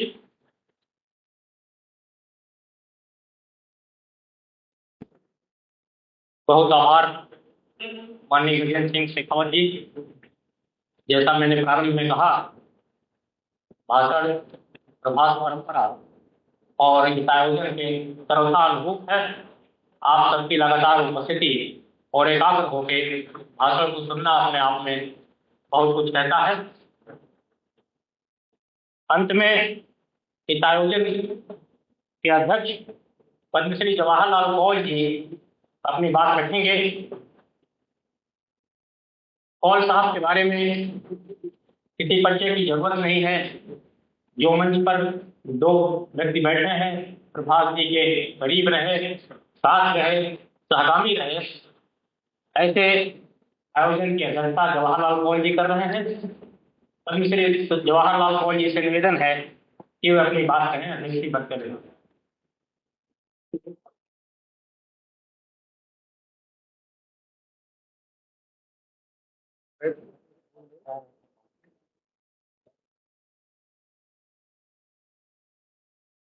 कौल जी से मैंने निवेदन किया था कि वो बैठकर बोलना चाहे तो माइक वहां लगाया जा सकता है, लेकिन आपने कहा कि नहीं, वो स्वयं यहाँ आकर के अपनी बात रखेंगे। लोगों को खड़ा कर दे तो क्या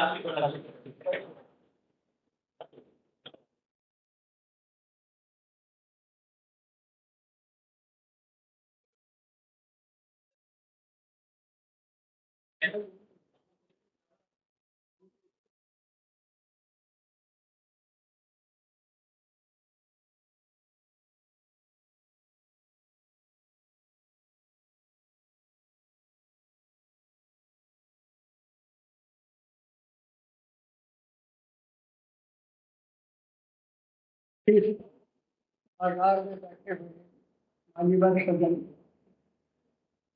सबको मेरा प्रणाम। मैं आज यहाँ संयोग से ही अध्यक्षीय भाषण देने के लिए खड़ा हुआ, क्योंकि जो ये लिया था वो आकस्मिक छुट्टी पर चले गए। मेरा प्रभाष जी के साथ क्या संबंध है, ये मैं 1-2 घटनाओं के विवरण कर देने से इसके बाद ही स्पष्ट हो जाएगा। वो संपादक थे और मैं सहायक संपादक था। उनके कुछ विचार थे जिनको मैं पसंद नहीं करता, हम टकराते थे, अक्सर टकराते थे, अक्सर उलझ जाते थे मामले में और इतनी रूप ही जाते। लेकिन अंत में दोनों कहीं न कहीं पुरानी किस मोड़ पर हम एक हो जाते थे और वो सारे विचार जो टकराव के थे वो सहमति के बन जाते। इसलिए मेरा तो संबंध तो पारिवारिक है, मैं इसे परिवार का एक मुद्दा मानता हूँ। और अभी तक जो यहाँ बातें हुई है वो उस युग के बारे में हुई हैं जब इंदिरा गांधी का अधिनायकवादी शासन कर रहा था। जब बहुत सारी ऐसे आयाम हमारे सामने खुल रहे थे जिनको हमने कभी सोचा नहीं था। मैं भी उन दिनों में था और मैंने भी वो सब चीजें देखी हैं, मगर वाहिनी के साथ मेरा संबंध हर वक्त व्यक्तिगत ही रहा। इसी तरह मैं एक दो घटनाएं बता राजनीति पर मैं लिखता था और प्रभाष जी अक्सर मुझे वहाँ उस समय में भी भेजते थे जब वहाँ तक आतंकवाद चल पड़ता। मुझे ऐसा लगता था कि प्रभाष जी जो कुछ लिखते हैं उनसे बहुत कुछ ऐसा होता है जो सच नहीं है, जो उनका लिखा हुआ नहीं है, या यूँ कहिए कि थोपा है। अब मुझे ये बहुत बुरा लगता है। तो मैंने इनसे एक बार लौटी यूनिवर्सिटी देखिए, ये जो आप कह रहे हैं ये सही नहीं है, और अगर आपको इसको सही साबित करना चाहते हैं आप, अब मेरे साथ चलिए कश्मीर की एक यात्रा करने, इसी टेररिज्म के जमाने में। लेकिन उसमें आतंकवादी गुटों का साथ नहीं होता और इसमें इस तरह के सहयोगी नहीं होंगे जिनके बारे में हम बताएं कि वो राष्ट्र विरोधी मान लिया। इस यात्रा में बड़ा एक पड़ा शायद शरीफ का नाम तो आपने सुना होगा। वो एक दरगाह है, बहुत बड़ी दरगाह, शिया दरगाह, उसे आग लगा दी गई थी, जल गई थी।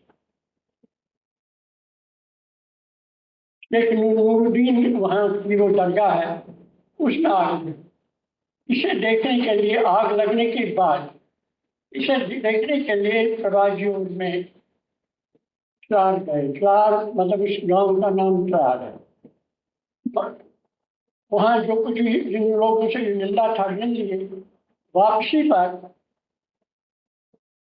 हमें प्रवास जी को ऐसा लगा मस्ती जैसी था। चारों ओर सड़क के हर दिशा में पेड़ थे और पेड़ों में से सबसे ज्यादा सेब, सेबों का मौसम था। लाल लाल सेब बुला रहे थे और प्रभा जी ने देख रहे थे।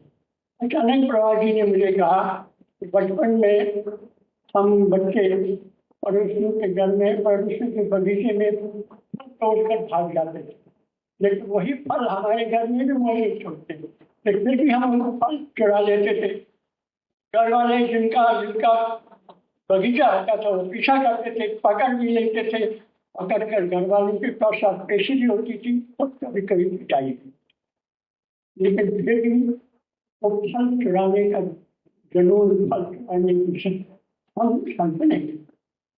मैंने उनसे पूछा अब क्या आप अब बचपन इतना बड़े तेज हो गया है कि आज आपको फल चुराना है, बनवाओगे तो कोई नहीं करेगा, हम में से कोई नहीं करेगा। और मैंने गाड़ी, जो ड्राइवर था वो भी अपना दोस्त ही था, उसको इशारा किया, रोक ली गाड़ी सड़क के किनारे और एक सेब के पेड़ के पास।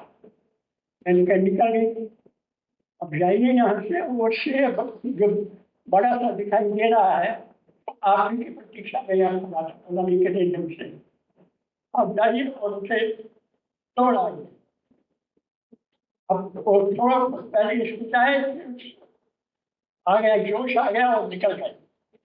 और जो ही पहले तो हमने आवाज दी लोगों को, कोई है, कोई है, लेकिन कोई मिला नहीं। हमने सोचा ये तो बिल्कुल निरापद जगह है, इसमें क्या जाने। उसने आवाज ने पकड़ लिया शेर, पेड़ पकड़ते नहीं कि चारों ओर से, चारों कोनों से आवाजें आने लगी। लोग भागते हुए, डंडे लेकर भागते हुए हमारे भाग मिले। अब तो समस्या कोई थी मेरे लिए, इसको कैसे बचाया जाए। मैं भी बाहर निकला, मैंने उनको समझाया कि देखिए मैं वो नहीं का आंधी हूँ, ये जो साहब हैं ये दिल्ली के हैं और ये मेरे बॉस हैं।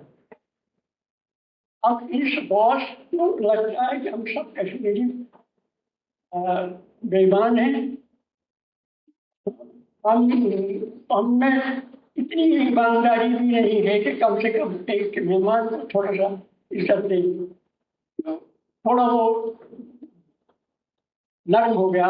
किसने कहा? मैंने कहा कब कहा आपने तुझसे तो तोड़ा की मांगा क्यों नहीं? मैंने कहा थे नहीं ना मांग रहे किसी।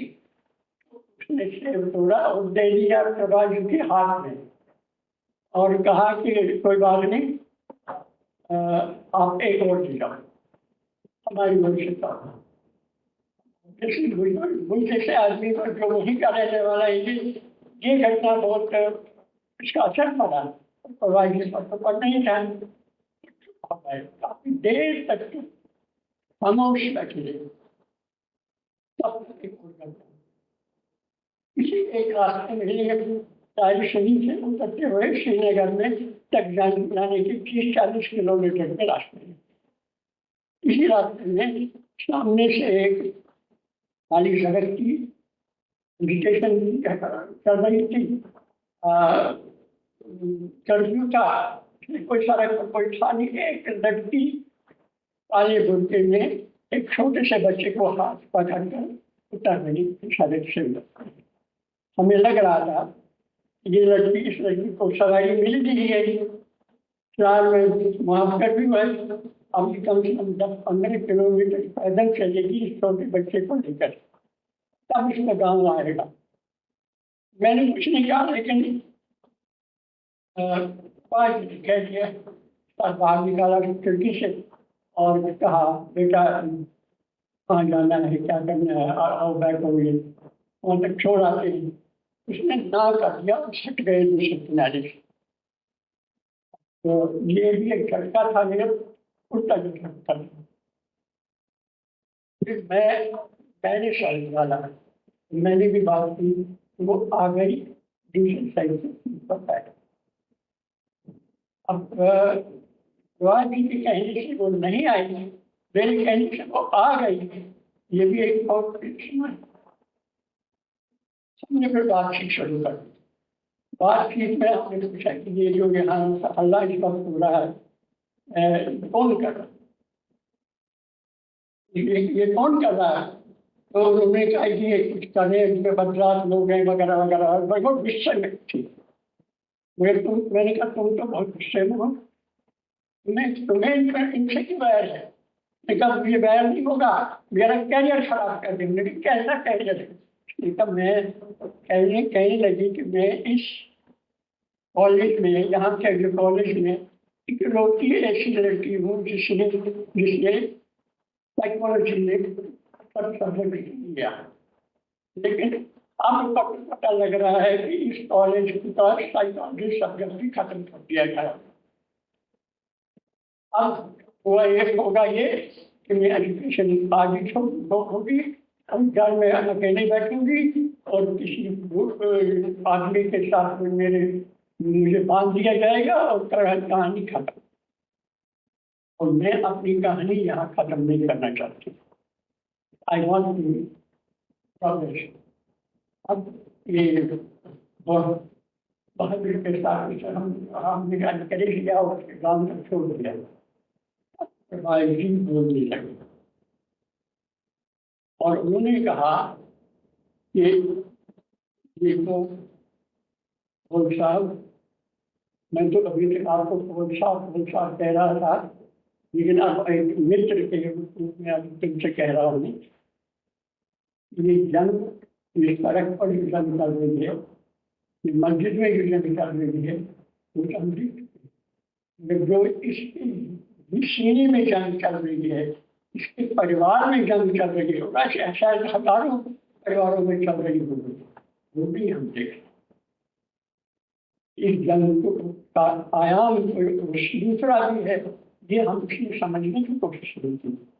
मैंने कहा, मैंने आवाज से कहा कहीं पहले, मैं भी यही सोच रहा था, मतलब मैं आपसे लड़ रहा था, क्योंकि आप एक सारी और किस्म की चीज, सारी चीज मेरे पसंद नहीं। कुछ नहीं कहा, नहीं, अगर अगला टूर भी तुम प्लान कर सको तो क्या मिलेगा कि अगर आप उनके लेखन को पढ़ेंगे, आखिरी दिनों में धीरे धीरे उनका टोन बदल चुका और उनके बहुत सारे दोष नाराज थे। इस तरह नाराज थे कि आमने सामने जैसे तुर्की को तुर्की का जबान बोलने की बात हो चुकी।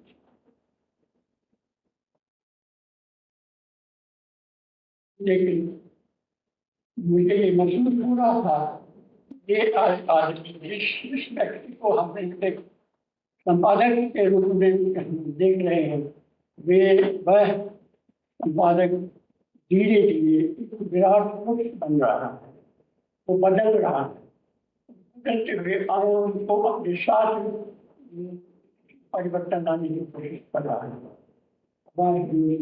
नया व्यक्ति कार्यकाल हो रहा है और वो व्यक्तिगत टकराव के बाद हो रहा है। इसलिए जब मैं राजनीति के बारे में बात करता हूँ, मुझे ऐसी छोटी छोटी घटनाएं याद आती हैं और मुझे लगता है अगर आज वो बोलते तो हम, अगर वो होते तो हम शायद कुछ और बोलते होते, कुछ और होते। इस कार्ड पर जो लिखा गया है, इसमें लिखा है कि अगर जी आज होते तो इस 15 जुलाई को वो 88 साल के होते, वो 88 साल के हो जाते, मैं भी 88 साल का होने वाला। हम उम्र हैं, हम उम्र होने के बाद एक कारण भी हमारे विचार कभी कभी टकराते भी थे, एक सहमति भी नहीं पाता। इसलिए मैं मानता हूँ प्रभाषी जोशी के बारे में पढ़ना और उनके विचारों को समझने की कोशिश करना, ये आज भी प्रासंगिक है। भले ही वो हैं या नहीं है, लेकिन उनके विचार आज भी प्रासंगिक हैं। इस प्रासंगिकता का हम क्या करें, ये हमें सोचना पड़ेगा। इन्हीं शब्दों के साथ मैं इस महत्वपूर्ण बात को समापन करता हूँ।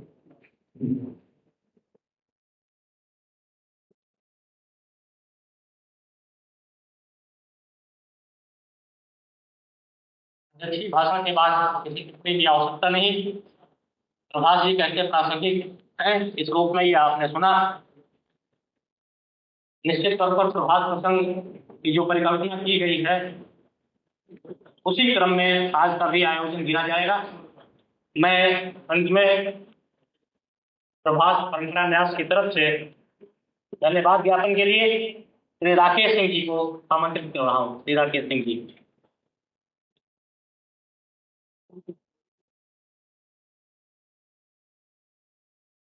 मध्य प्रदेश से पधारे आदरणीय गोविंद बड़ोने जी को मैं आमंत्रित करता हूं।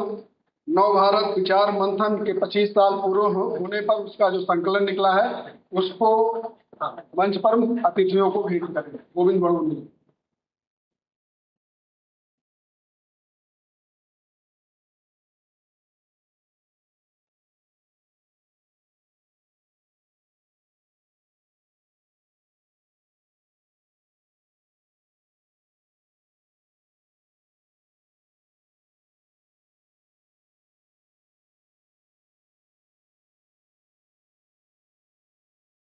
प्रभात प्रसंग के इस कार्यक्रम में